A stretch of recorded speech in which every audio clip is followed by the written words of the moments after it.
বাংলাদেশের মুসলিম নারীরা শুধু মসজিদে গেলেই ফিতনার আশঙ্কা থাকে, আর রাস্তাঘাট,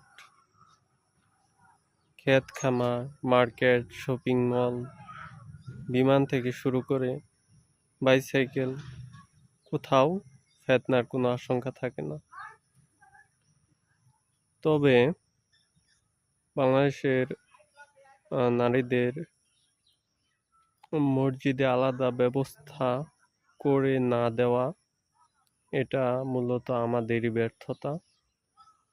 শহরে শপিং করতে গেলে তাদের জন্য যদি আমরা একটা মসজিদের পাশে আলাদা একটা ব্যবস্থা বা আলাদা একটা মসজিদ করে দিতে পারতাম, সেটা তাদের জন্য মনে করি যে অনেক উপকার হতো।